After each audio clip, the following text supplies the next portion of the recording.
세계 선수권이 끝난 뒤 중국 언론이 잇따라 안세영을 다뤘습니다. 로봇도 이런 승률은 못 만들 것이라고 했습니다. 그런데 이야기가 도착한 곳은 극찬이 아니었습니다. 중국이 안세영을 어떻게 분석했는지 그리고 그 결론이 무엇이었는지 정리해드리겠습니다.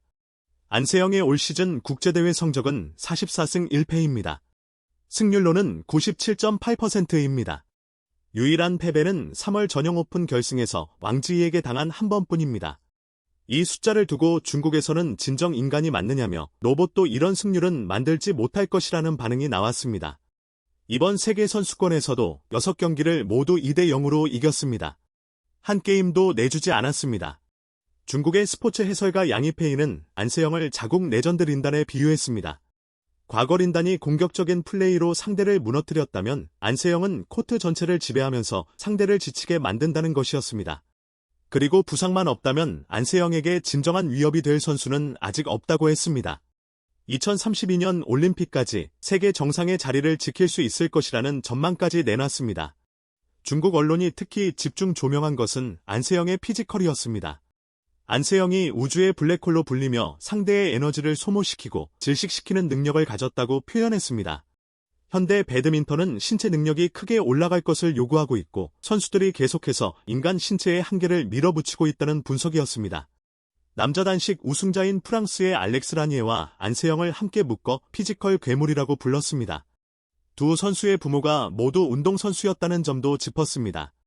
그런데 이 분석은 안세영에 대한 칭찬으로 끝나지 않았습니다. 안세영과 라니에 같은 피지컬 괴물로 자국 선수들이 진화하도록 돕는 방법, 그리고 반복되는 부상을 예방하는 방법이 중국 대표팀의 가장 시급한 과제라는 것이었습니다. 실제로 중국은 이번 대회에서 대회 전 세계 1위였던 남자 단식 시위치가 1회전에서 탈락했고 천위페이도 16강에서 떨어졌습니다.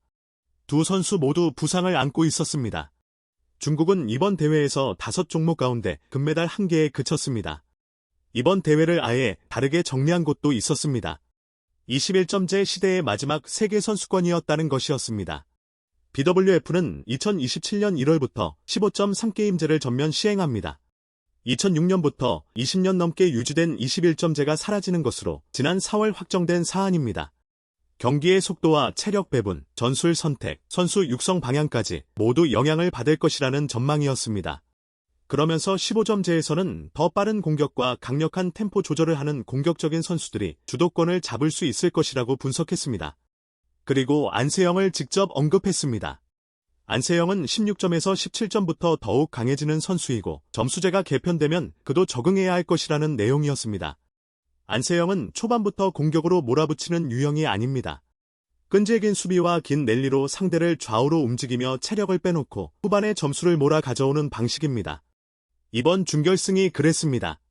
왕지이가 1게임에서 22대 22까지 버텼지만 마지막 2점을 가져간 쪽은 안세영이었고 2게임에서는 긴 랠리가 반복되면서 왕지이의 움직임이 둔해졌습니다. 15점제가 되면 그 후반이 짧아집니다.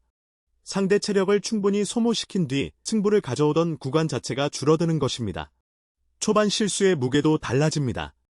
21점제에서 3대7로 뒤지는 것과 15점제에서 같은 4점 차로 뒤지는 것은 체감이 다릅니다. 다만 반론의 근거도 있습니다. 안세영은 이번 대회 결승을 49분에, 8강을 40분에 끝냈습니다. 긴 랠리 없이 짧게 끝내는 경기도 이미 하고 있다는 뜻입니다. 여기서 짚어야 할 부분이 있습니다. 이 지적을 중국만 한 것이 아닙니다. 박주봉 대표팀 감독은 지난 4월 15점제 확정 당시 이렇게 말했습니다.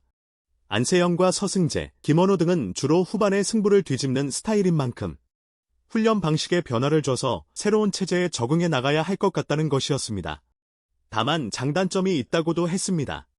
선수들의 피로도 측면에서는 컨디션 관리에 도움이 될 것이라는 이야기였습니다. 한국은 이미 계획을 세워뒀습니다. 9월 아이치 나고야 아시안게임까지는 21점제에 맞춘 전략으로 가고 그 이후부터 방향을 바꿉니다.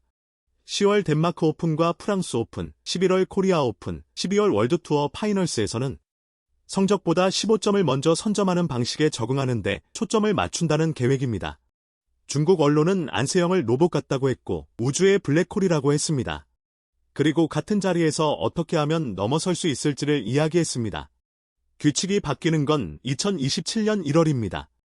그 전까지 다음 달 아시안 게임이 있고 그 뒤로는 2028년 로스앤젤레스 올림픽이 있습니다.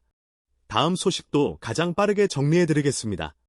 구독과 좋아요 눌러주시면 큰 힘이 됩니다. 감사합니다.